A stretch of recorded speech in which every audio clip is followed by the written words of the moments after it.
नमस्कार, RV22 न्यूजमध्ये आपलं सर्वांचं स्वागत।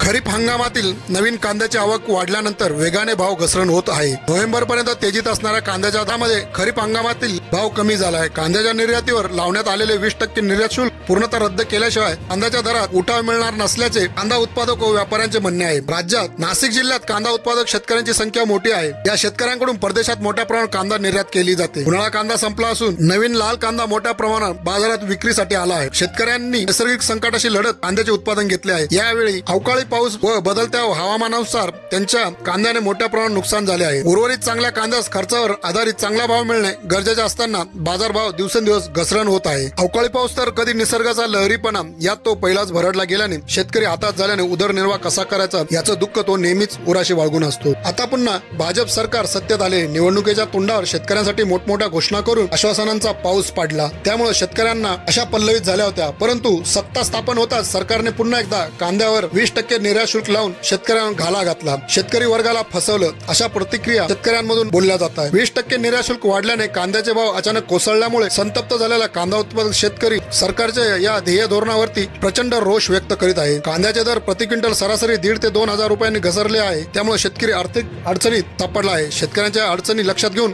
कांद्यावरील सध्या लागू असलेले 20% निर्यात शुल्क तत्काळ रद्द करून 0% करण्याची मागणी शेतकरी वर्ग सरकारकडे करत आहे।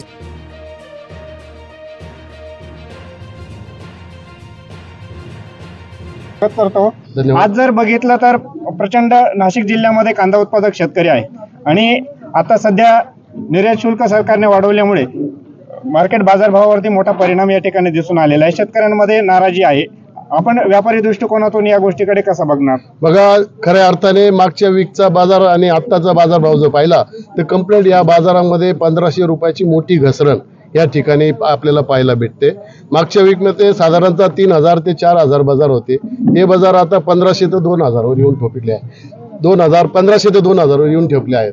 बाजारामध्ये 20% ड्युटीचा जो मोठा इश्यू आहे, सरकारने जर 20% ड्युटी हटवली तर 100% यामध्ये शेतकऱ्यांना त्याचा फायदा होणार आहे आणि भाव टिकून राहणार आहे। जोपर्यंत ड्युटी कमी होत नाही किंवा हटवली जात नाही तोपर्यंत कांद्याचे भाव हे घसरण होतच राहणार आहे आणि अजून कांद्याचे भाव कमी होण्याची शक्यता आहे। जर ड्युटीमध्ये जर गव्हर्नमेंटने इमिजिएटली ऍक्शन घेतली तर 100% त्याचा फायदा व्यापारीला, एक्सपोर्टला आणि शेतकरी वर्गाला मोठ्या प्रमाणात होणार आहे आणि भाव टिकून राहण्यासाठी ड्युटी हा महत्वाचा पार्ट उरलेला आहे आणि तो सरकारच्या हातात आहे।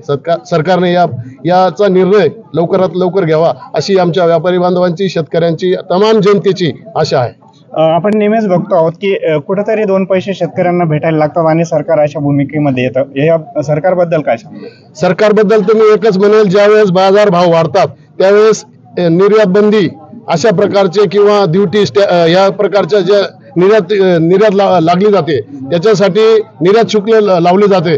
जर बाजारभाव वाढले तर या गोष्टी केल्या जातात। बाजारभाव कमी झाले तर सरकार या ठिकाणी कुठलेही प्रयत्न करत नाही। याच्यामुळे मोठी नाराजी या ठिकाणी शेतकऱ्यांची आणि एक्सपोर्ट लोकांची आहे आणि खऱ्या अर्थाने बाजारभाव जर टिकून ठेवायचे असतील तर या एक्सपोर्टचा कायमस्वरूपीचा जो निर्णय आहे तो सरकारने चांगल्या भूमिकेने घेतला पाहिजे, तरच कांद्याला भाव टिकून राहतील।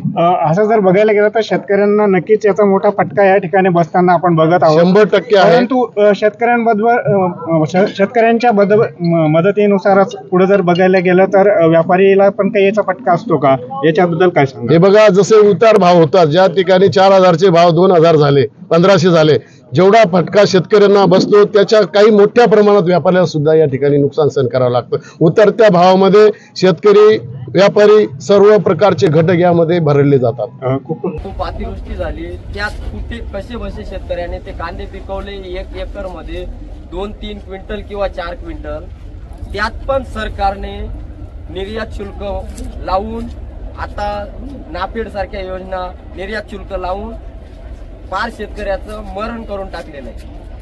आजच्या परिस्थितीला शेतकऱ्याच्या इतकी बिकट परिस्थिती आहे।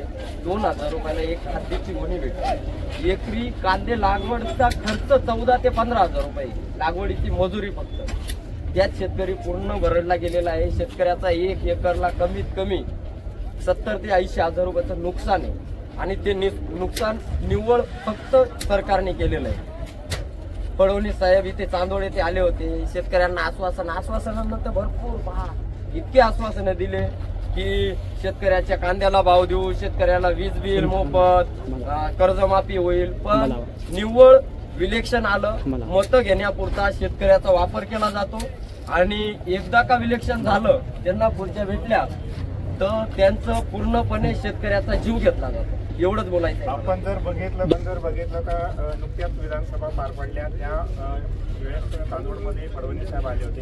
त्यावेळेस त्यांनी बोलले होते की आम्हाला लोकसभेला शेतकऱ्यांनी कांद्या संदर्भात मोठा धक्का दिला, परंतु आमच्याकडून पुन्हा अशी चूक होणार नाही. तरी सरकारने या गोष्टीबाबत निर्णय घेतला. अहो 4 दिवसात रिझल्ट दिला ना शेतकऱ्याला. एवढे शेतकरी इथं उभे आहेत का हो बाबा? बाजार होते का नव्हते?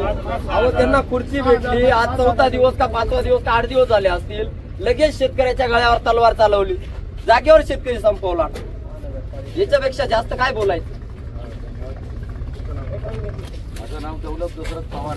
जोरात बोल. बाजार समित्यांमध्ये भाव ढळलेले, शेतकऱ्यांमध्ये तीव्र नाराजी व्यक्त होताना आपण बघत आहोत.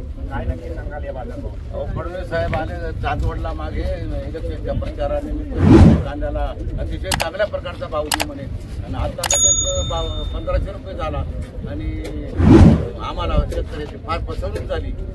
त्याच्यामुळे काहीतरी करावा आणि भाव वाढावा असं त्याचं आम्ही आंदोलन करू, आम्ही काहीतरी रोड अडवून करू असं.